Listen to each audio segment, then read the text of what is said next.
Shalom Jemaat GKI Damai dan Sobat Samas yang terkasih. Kita bersyukur atas kebaikan Tuhan sampai hari ini. Sebelum kita mulai perenungan kita, mari kita bersama-sama memuji Tuhan.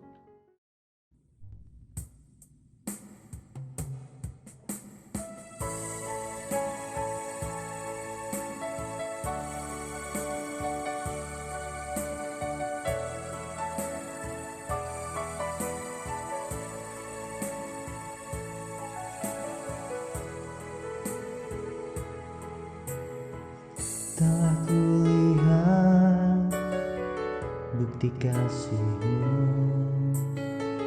Kau menderita gantikanku.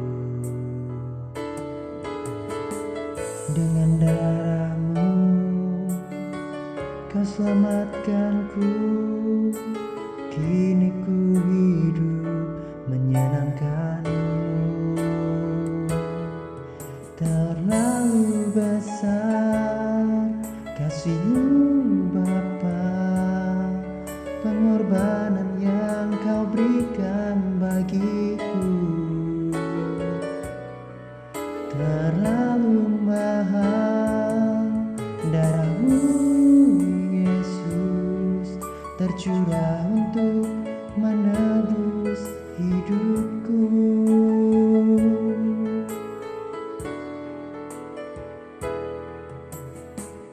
Telah kulihat bukti kasih-Mu, Kau menderita gantikanku. Dengan darah-Mu Kau selamatkanku. Kini ku hidup menyenangkan-Mu. Terlalu besar kasih-Mu Bapa, pengorbanan yang Kau berikan bagiku. Terlalu mahal darah-Mu Yesus, tercurah untuk menebus hidupku.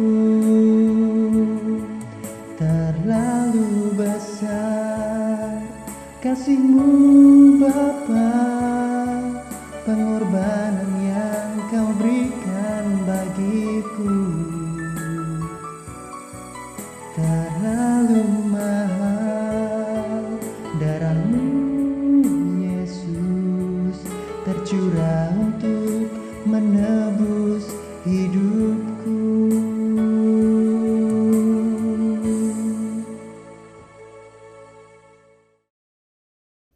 Mari kita berdoa. Ya Bapa, terima kasih atas kebaikan Tuhan kepada kami sampai hari ini. Sekarang kami akan bersama-sama merenungkan firman Tuhan. Tolonglah setiap kami ya Tuhan, agar kami dapat memahami dan melakukan firman-Mu dengan setia di dalam kehidupan kami. Di dalam nama Tuhan Yesus kami berdoa. Amin. Bacaan kita pada hari ini terambil dari Matius pasal 23 ayat 37 sampai 39. Matius 23 ayat 37 sampai 39 yang berbunyi demikian. Yerusalem, Yerusalem, engkau yang membunuh nabi-nabi dan melempari dengan batu orang-orang yang diutus kepadamu. Berkali-kali aku rindu mengumpulkan anak-anak-Mu, sama seperti induk ayam mengumpulkan anak-anaknya di bawah sayapnya, tetapi kamu tidak mau. Lihatlah, rumahmu ini akan ditinggalkan dan menjadi sunyi. Dan aku berkata kepadamu, mulai sekarang kamu tidak akan melihat aku lagi, hingga kamu berkata, diberkatilah dia yang datang dalam nama Tuhan. Amin. Renungan kita hari ini bertema restorasi radikal. Yerusalem dengan bait Allahnya adalah kota suci bagi bangsa Yahudi sampai pada zaman Tuhan Yesus. Yerusalem adalah pusat kegiatan ritual keagamaan dan sekaligus sebagai kebanggaan bangsa Yahudi secara religius. Yerusalem adalah kiblat orang Yahudi ketika berdoa. Ingat, Daniel yang berdoa menghadap kota Yerusalem ketika berada di tanah pembuangan, yaitu negeri Babel. Saat itu ia berdoa sebelum ia dimasukkan ke dalam gua singa. Kita bisa baca dari Daniel 6 ayat 10. Namun sayang dan sangat ironis, Yerusalem juga sebagai tempat para pemimpin agama mempraktikkan kemunafikan beragama. Yerusalem hanya sekadar pusat ritual, legalisme, dan praktik-praktik kemunafikan lainnya. Bait Allah dan Yerusalem yang seharusnya menjadi tempat dan lambang kehadiran Tuhan telah menjadi simbol religius yang justru menolak kehadiran Tuhan. Hal itu terlihat dari perlakuan mereka terhadap keberadaan bait Allah itu sendiri, yang membuat Tuhan Yesus marah dan bereaksi di halaman bait Allah. Hal itu kita bisa baca dari Matius 21 ayat 12-13. Oleh karena itu, nubuat Tuhan Yesus dalam bacaan kita tadi tidak tanggung-tanggung.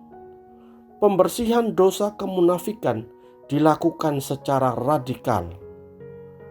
Hal itu nyata dalam kalimat, tak satu batu pun dibiarkan terletak di atas batu yang lain. Nubuat ini adalah awal restorasi dan kebangunan rohani yang total, yang seharusnya memimpin kepada pertobatan yang sejati. Tuhan Yesus melakukan itu karena sesungguhnya sudah waktunya orang tidak lagi bergantung pada Yerusalem sebagai tempat ibadah. Ingat perkataan Tuhan Yesus kepada perempuan Samaria di dekat sumur dalam Yohanes 4 ayat 23. Penyembah yang benar harus menyembah Allah dalam roh dan kebenaran, dimanapun dan kapanpun. Rasul Paulus juga menegaskan bahwa tubuh kita adalah bait Allah di dalam 1 Korintus 3 ayat 16. Jadi, sesungguhnya Tuhan Yesus sedang menyindir mereka yang menolaknya. Mereka adalah Yerusalem yang harus dihancurkan dan direstorasi secara total agar memperoleh keselamatan dan pemulihan sebagai bangsa pilihan. Kita pun adalah Yerusalem perjanjian baru, bukan? Sudahkah kita mengalami restorasi atau pemulihan secara total dari Tuhan? Bagaimana dengan kehidupan spiritual kita selama ini? Amin. Mari kita berdoa. Terima kasih Tuhan karena kami telah dipulihkan dan diselamatkan oleh karena kasih dan kebaikan Tuhan. Kami memohon kiranya kami selalu hidup dalam kebenaran-Mu yang telah memulihkan kami sehingga kami dapat memuliakan nama Tuhan seumur hidup kami. Dalam nama Tuhan Yesus Sang Pemulih yang kami berdoa. Amin. Demikianlah renungan kita pada hari ini. Salam sehat selalu.